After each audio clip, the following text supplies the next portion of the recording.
just with no makeup, looking crazy. And still the message is the message, right? Yeah. No one's like, oh, what's going on with your eyebrow?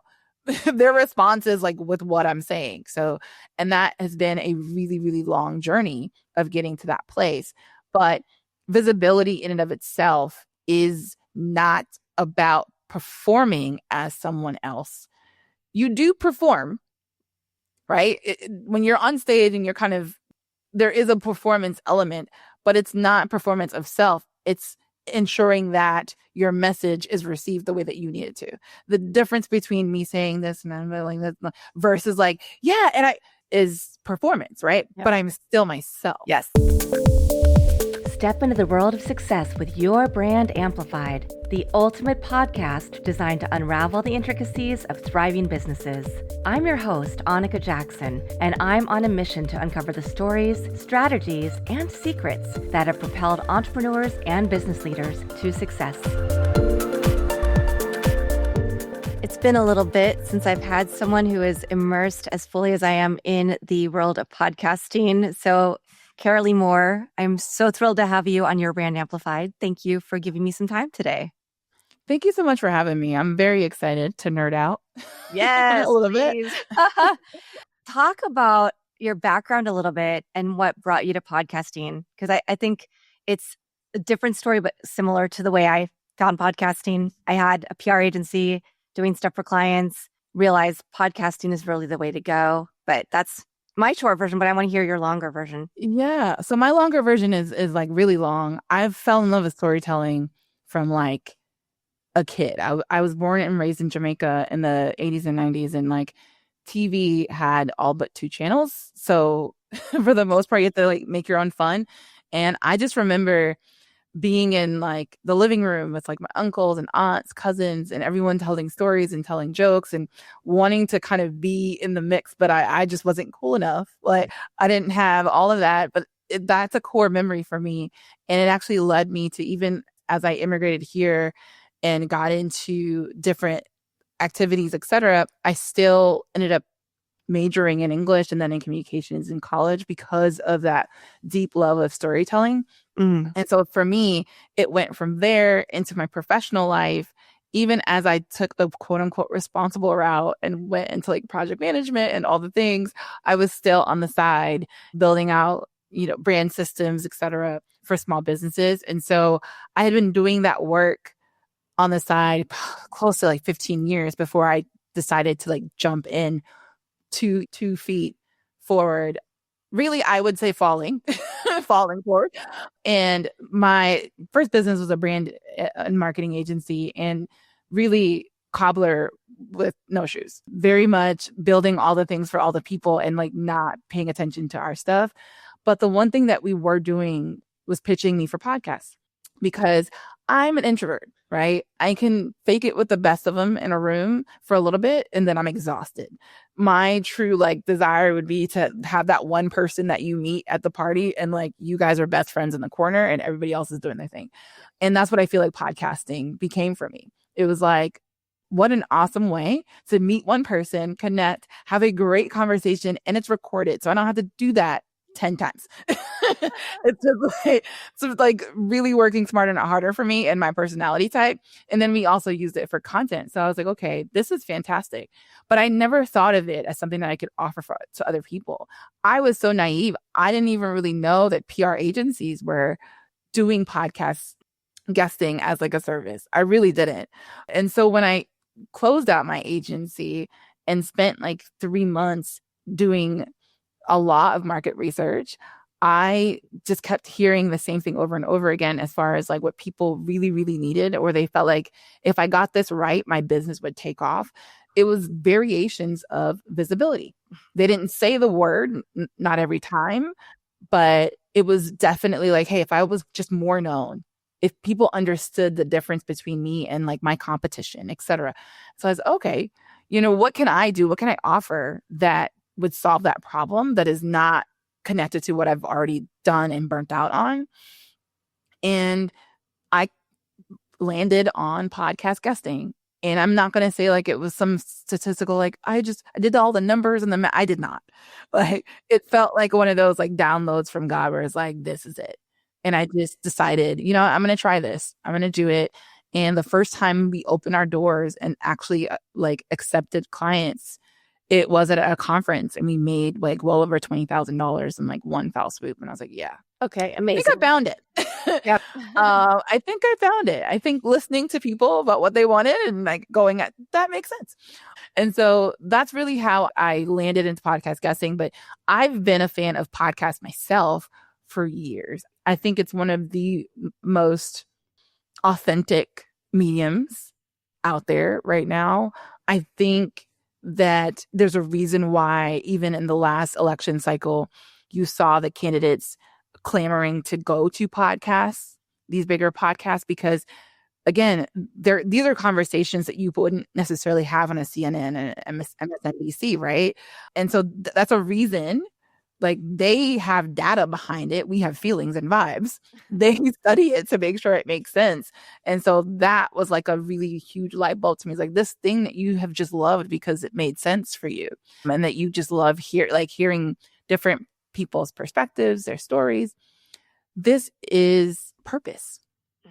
And so now it turned from just like, hey, I'm getting people on podcasts, this is great, to I really enjoy helping people craft really great stories, really unique perspectives, like using their expertise in a way where it's not like, oh God, I've heard the same thing over and over again. What is your perspective that is going to be like, ooh, okay.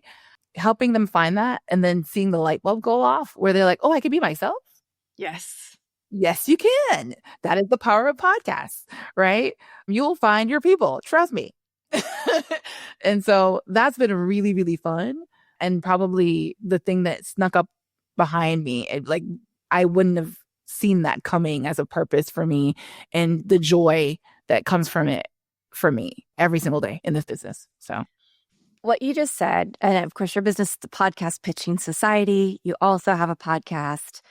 You have a whole community. But I do feel like there are so many agencies out there that just take clients in, take their money, but they don't give them media training. They don't help them finesse their messaging. And sometimes as hosts, we get a great flowery email. They sound like the perfect guest.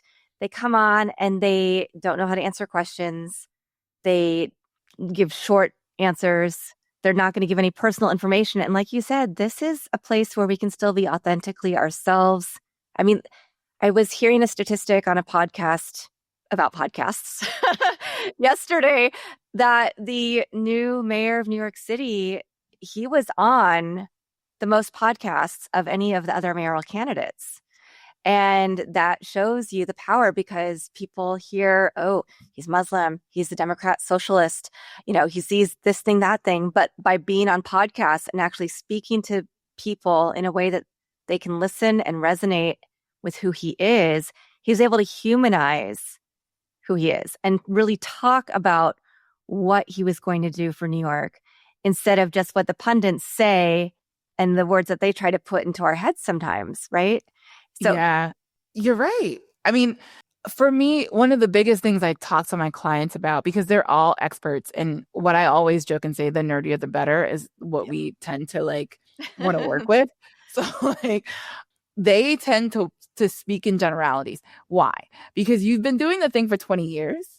And so unlike someone who's had maybe 2 clients who will talk about those 2 clients into perpetuity, because that's all they have, you have 20 years of doing this thing, right? And so you're now speaking in terms of trends and maybe like, oh yeah, these types of people, et cetera.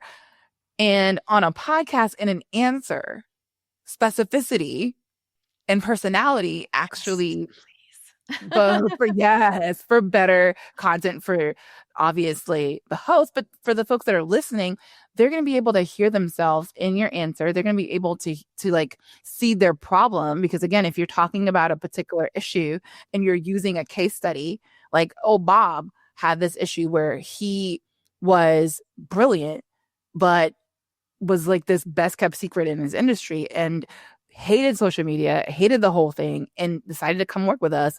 And because of the work that we did, he was able to not only like get his messaging done, get all this like content done, all of this with just podcast guesting, and he got multiple 5-figure contracts. Bob is now happy and doing his thing. Is different from me saying, we help experts get on podcasts and then we do content for them. Yeah. So night and day. So night and day. Very different. And so like you're absolutely right where it's like your personality comes through, but what I like about even that New York mayoral candidate, he does talk about like real people. Like as he's talking about the issues, he'll bring in, and political candidates do the good ones will do that as well. They're like, yeah, I just met up. Obama used to do this all the time. I just spoke to a mother of 5. Yes. Who was, you know what I mean? And then it transports you to that experience because as like we're humans, we're like orators by nature. That's how we passed down history until we were able to write. And so when you speak in a way that is specific and engaging, right? You are literally pulling the person into what you're saying, and they're able to imagine things and now create their own like world. It is an amazing, amazing skill, but it is a skill. And you cannot expect it. And I think that's probably one of the drawbacks for like traditional PR is kind of like, we'll get you the opportunity. You might get a little 10-minute pep talk and that's kind of it. Right. I see every single opportunity every time you're in front of an audience on a mic. It is to me a mini keynote. It is to me an opportunity for people to get to know you personally and also understand like why you are different. There are tons of people doing what I'm doing. Right. But no one is doing it the way that I am. And I actually am responsible for by the end of this, for someone to be like, okay, she's different versus like, oh, that was a nice conversation. Yes, absolutely. And that's, I think what I find unique, and maybe it's just selfishly because I'm the host of this podcast, but I think that most of the conversations that I have are these really fun, in-depth, we might go off on some tangents and that's okay, but they're real. I want people to feel like they're just coming into a conversation, a mini keynote, but where they can be in their sweats or whatever they're wearing. If we were in the same room, we'd have our tea or a coffee or our cocktails because we're recording this on a Friday afternoon. But yeah, and so I want people to feel like that. And I think that also leads to the reason why people want to be on the podcast, right? Why people want to listen to the podcast. And the best guests that I have, I'm already saying, hey, I want you to come on in a year and talk about what's different. Am I going to remember every one of those conversations? No, but hopefully they will. And they can reach out and say, let's schedule some more time because that's the relationship that we get. And you are now obviously somebody I can also say to people, okay, I get your vibe. You need to work with Carrolee, right? Yeah, I think so. One of the things that I've loved is kind of breaking people's brains a little bit when it comes to podcasting. I think when you're listening to it, the only thing that you're hearing is like, okay, the host and the guest have this conversation and that's it. I'm always talking to our clients like, hey, have you asked for a coffee chat after the interview? If this is someone that you feel like you would want to continue to get to know, right, that it should just be a part of your SOPs. Before you get on a podcast, this is probably as you're trying to get comfortable, etc., ask for a pre-chat. If you're not necessarily 100% sure whether, you're confident or whatever, so that you can get a vibe with the person before you actually record. When you're a little bit more confident, as we did today, it's like, all right, you ready? Turn it on and you're going, right? But if that's not the case, like there's so many different pieces that you can kind of do to stretch the opportunity. The other thing that I think is really jarring, I don't know how true this statement is now. It's probably worse. But I read a statistic that only around 10% of the people that appear on a podcast promote it after. Really? But you have to wonder why. And from my perspective, I provide every guest with a folder of assets. That's part of the thank you for being on the show. And that also helps you promote the show, but it also helps you promote yourself, your company, your brand, right? And I was doing that and then realized that some guests were taking the content and then just making a reel with just them, but it didn't have any of my branding. So now we provide that as well. And yeah, this is an expense that I incur, but it's going to pay off in spades and it builds more trust, right? I know that there are some podcasters who charge like, oh, if you pay this fee, then I'll give you all this content. Well, no, we already did the content. This is just like taking little pieces of the content and putting them in nice little packages that we can share on social media or share in a blog post. But I think not enough hosts are doing that. I mean, most of the podcasts I'm on, they don't offer me that, even if they're people I know, right? They'll send out the link, maybe one thing, but okay, great. I'll put that on my website. But so that could, Yeah. It's definitely not all in the guest. Kind of. But I do, you're right. Not every podcast host or production team does that. They don't always all send out graphics, etc. I mean, we went as far as sending out not only graphics, but like captions. If you want to use it, great. If you want to tweak it, awesome. We want zero excuses for you to not promote our show for us. We right? do, captions, show notes, blog post, multiple reels, static graphic. Yeah. So so we do try to provide as much as we can. Yeah. So that is, I mean, it's a good thing. But again, there are a lot of people who they go on the show and that's like the last that any kind of engagement whatsoever. Now, if you're just trying to rack up how many podcasts you're on, cool. But if you're trying to use this, if you're trying to use this as like a actual visibility growth tool, there are steps to it and you should not be skipping those steps. I had someone who, because she had the pre-podcast conversation with the podcast host, they actually ended up doing a dual conference together. Like, because they were so aligned and like fell in love with each other, frankly. The podcast, I think, is normally 20, 30 minutes and they talk for like an hour and a half on the actual podcast day. So like, and then they stayed in touch. They were both in tech. And so that's the opportunity here. It's building real relationships with people. This is not just like a means to an end. I do not teach our clients to just come in and like suck all the life out of it and then like that's it. It's really a give and get. I'm giving time, but I'm also getting the opportunity to be on a reputable show. I'm giving hopefully tips, or I'm giving my life story, whatever it is that I'm on there to kind of talk about. And I'm getting people understanding me better and potentially reaching out to say, hey, I heard you on so-and-so's podcast. Would love to connect, right? And so there's this reciprocity that has to happen, but it has to be in good faith on both sides. And being a good guest is not just kind of coming on and sounding really smart and like, that's kind of it. And you walk out. It starts from before the recording happens and then after. Yep. Yeah. The whole thing. I mean, so many guests that I have where I'm like, I need to connect you with this other person who was a guest last week, or I need to connect you with this person who I met through this other thing. And that's so much of the beauty of this. So it is, and your podcast is called The Currency of Visibility. And it's fairly recent, but I'm sure because of a lot of the things that you're seeing in the market and the tools that you teach through your community and with your clients, that you realize there's another opportunity to get your voice, your brand out there. And also, I mean, it's helping people get to know you who might want to work with you, right? And also just helping people in general understand how to be better. Yeah. So here's the thing. Season 1, because I had a podcast before called the Be More Mindful podcast. This one, in this season, I wanted to start from like the foundation. A lot of times when we talk about visibility, we're already starting for the promotion piece of it. We're already starting of like being in front of everyone and talking and be yourself and like all the cliche tips that kind of go with that. I'm a firm believer in that it's almost impossible for you to show up authentically to other people if you haven't first done so for yourself. Mm-hmm. Absolutely.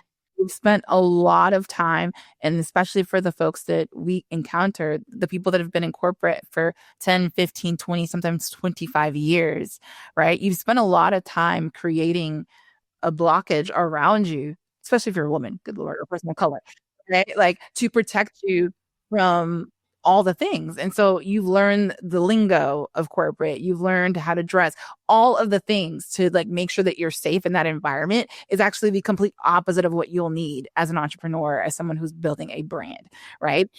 People are wanting to see you, but the you that you really need to show is like behind a whole bunch of stuff.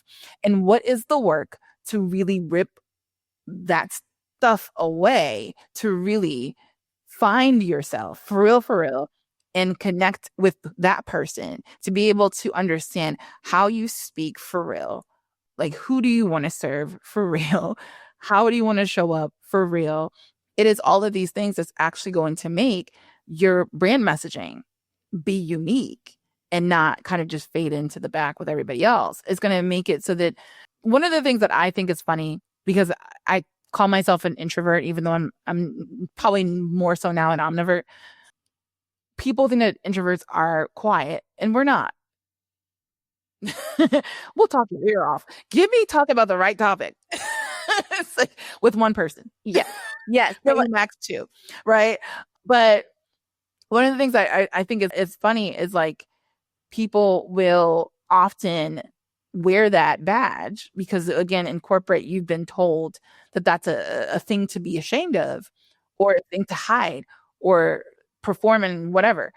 What is the beauty of like having your own thing, building your own personal brand is you go on YouTube at any point, you will find someone who's barely speaking like, oh my God, and they have hundreds of thousands of followers, right? You'll have the person who's coming on with a do-rag, hair looking crazy, eyebrows jacked up, right?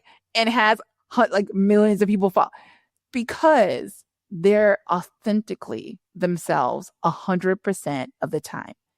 And so the people who connect with them and connect with that find them easily and fall in love with them immediately because it's clear who they are and it's clear who they're not.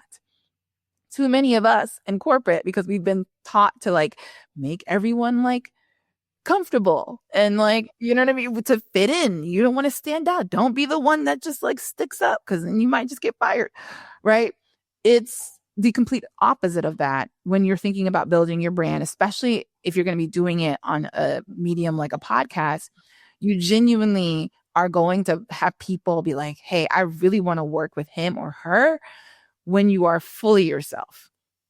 And it took a really long time for me to undo because I wrote as a researcher for grad school. I went through corporate and climbed the ladder up to director level, whatever. And so like there was a lot of me that was very like for a long time, right? Even the way that I dressed, oh my gosh, the clothes. Now I'm looking at like the whole thing and I'm like, oh, I didn't put my earrings on today. You're showing up and showing out. And this is like me. And it took a minute. Even the bald head, I'm like, listen, I got alopecia. So what? I'm bald. It is what it is. And now that's actually part of my brand. I would never want to get on any kind of platform and have a wig on or whatever, because it's going to be obvious like, oh, it's not how I'm used to seeing you. That's not your brand, right? People have gotten used to seeing me with glasses because it's all, and all of that I wouldn't have been in corporate because this would be obnoxious and be like, everybody's looking at your glasses. Everyone's looking at your bald head. Oh, don't do that. You don't want to stand out. But in this situation, like it all works for your good. So like anyone who's listening right now and you're attempting to build your personal brand, I would strongly suggest that you start within first. Like accepting all of those quirks, all of those things that you're trying to smooth out because you think that people would just find it awkward and weird. They probably will. And then the people who don't are your people. Right. all day long, yeah. All day long. So, and, you know, speaking about your previous podcast, it's still so in tune with the work that you're doing now. And I think often when we're in this space, people are like, wait, what are you doing? You're doing this and you're doing that. And I'm like, well, it's all related to podcasting or to being your brand, because I also work Like I have a new podcast that's going to come out with a former Zen monk.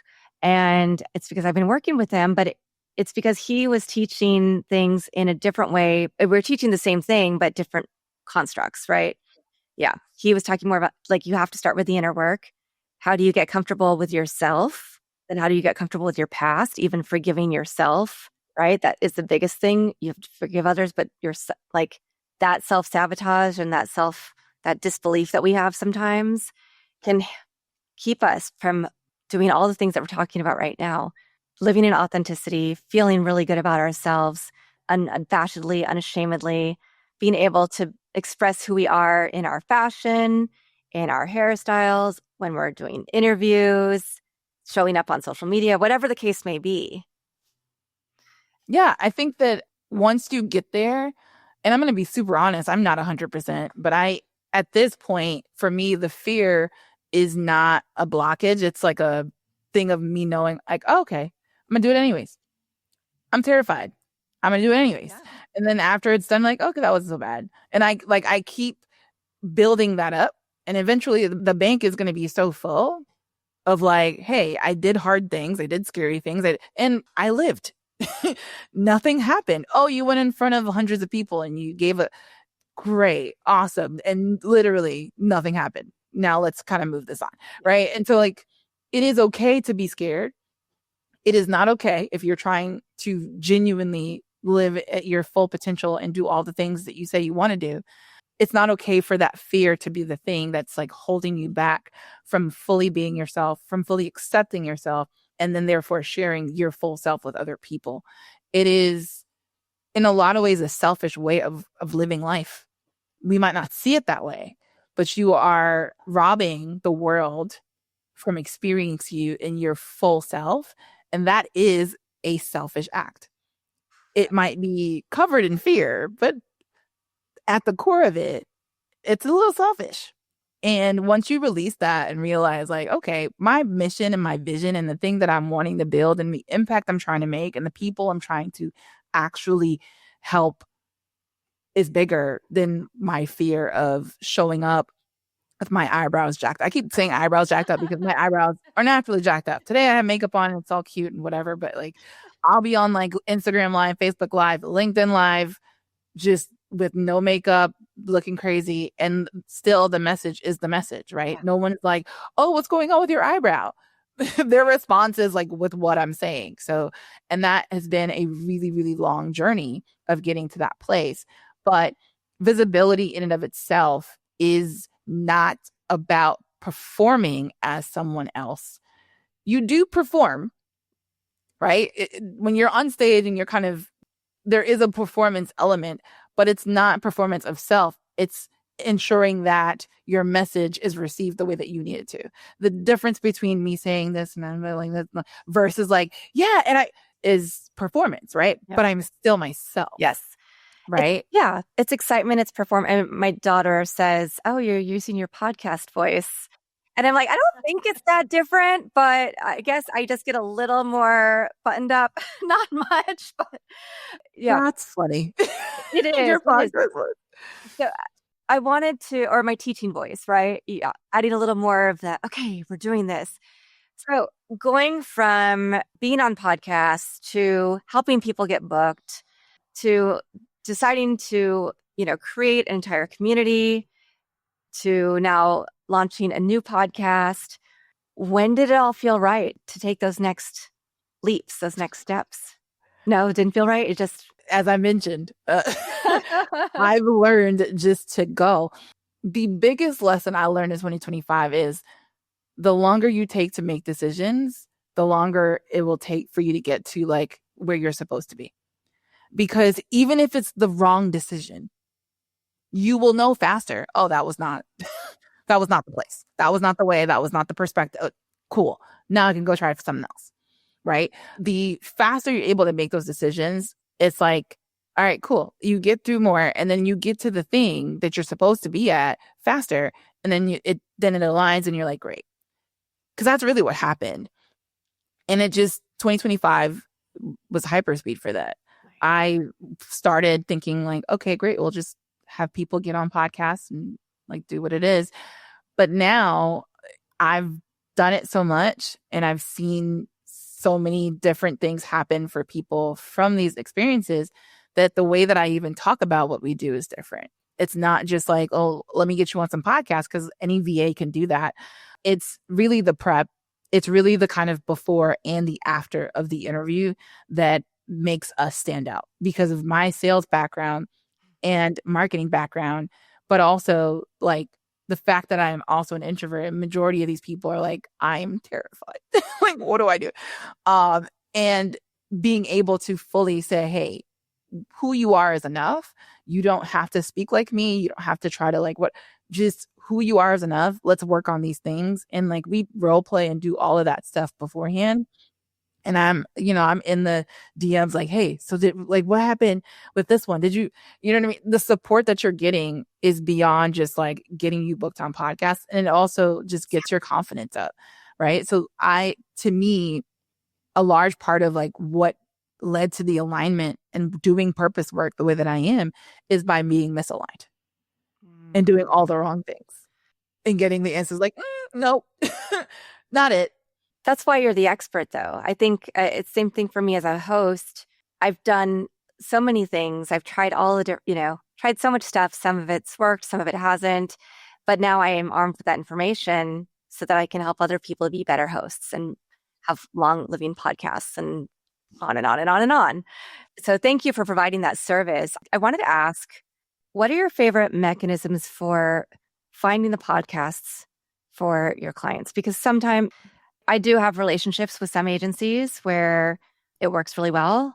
I have relationships with some agencies where it was working really well, but maybe now they've turned over things to other people and I'm getting generic emails like where the pitch is for their client, but they act as if they've never spoken to me in the day in their life. And I'm like, I interviewed your founder whose email address you're using on the podcast. So don't come at me that way because now nothing seems genuine and I'm not going to take any of your guests.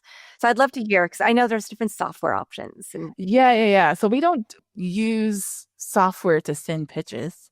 We don't. So we have an actual team. We have someone who actually does the research. And then we have a team of people who send pitches and follow up. Our follow up is insane.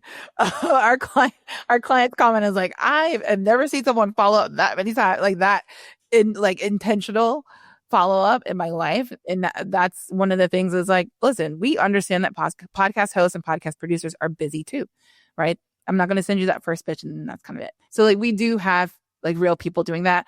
We tend to, there's a couple, I think, our main ways now, because we've been in this for a little bit at this point. So relationships, mostly my relationships or relationships that we've had for podcasts that we've booked before, when they've gotten our like client on the show, right after that, we go back to them and ask, because we know our people are good. Yeah.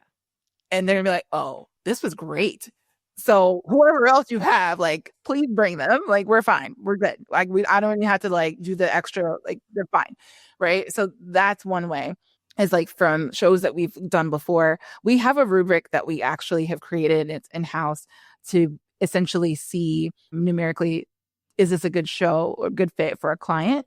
And so it's not just like, hey, we know that we've booked people on this podcast before, like throw them a bone.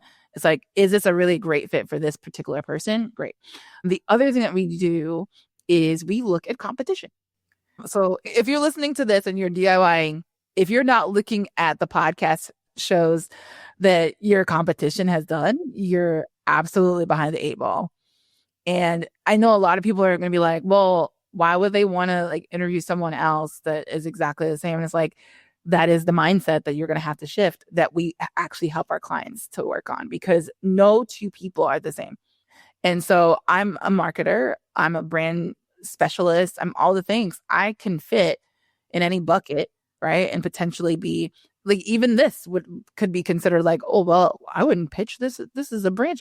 But also, if you listen to the podcast, you'll realize that it has nothing. Yeah. We'll touch on brand, but we're going to have every conversation is going to be different, and some will get really deep and personal, and some will. I was going to say it almost like therapy. Yeah, like your episodes are like, it's very deep. It's very like the voices are so calm. I'm probably like the most hyped up person you've had in a minute.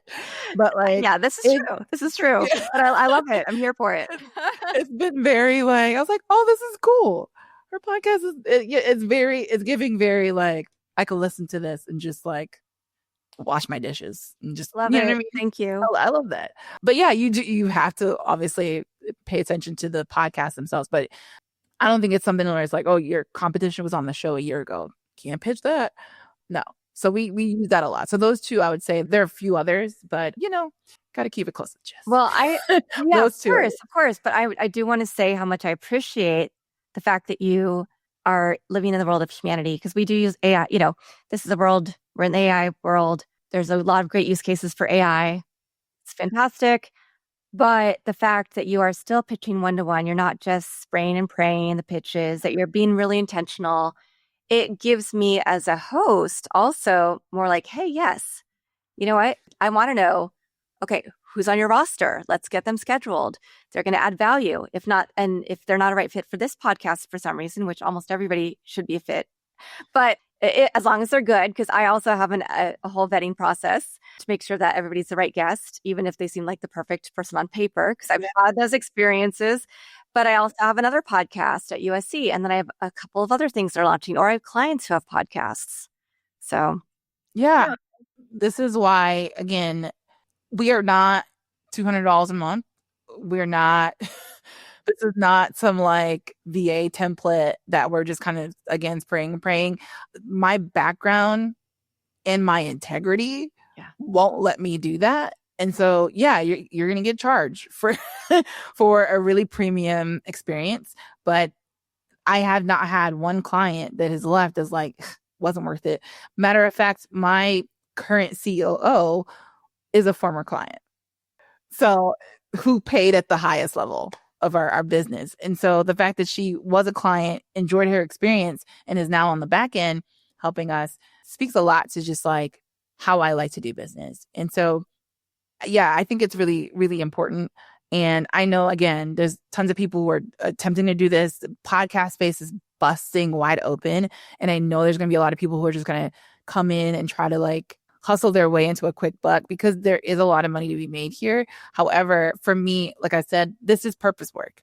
I genuinely I light up with the work that I'm doing. My team does the other things, but the thing that I feel like is the best part of our package, where you feel like you're genuinely having a one-to-one coaching session and you're able to just like get all your stuff out. I've had therapy sessions almost where it felt like, it's all phenomenal. And that's really a huge part of why I continue to wake up every day and do this work, because that aha moment, light bulb moment is like worth all the things. Yeah.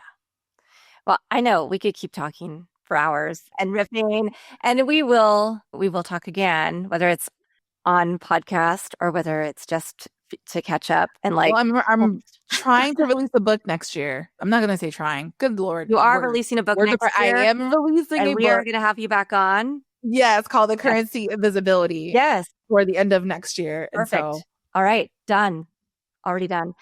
So you have some email mini courses that you're offering? Yes, but I also, there's another gift, and I might give both, or we'll figure it out.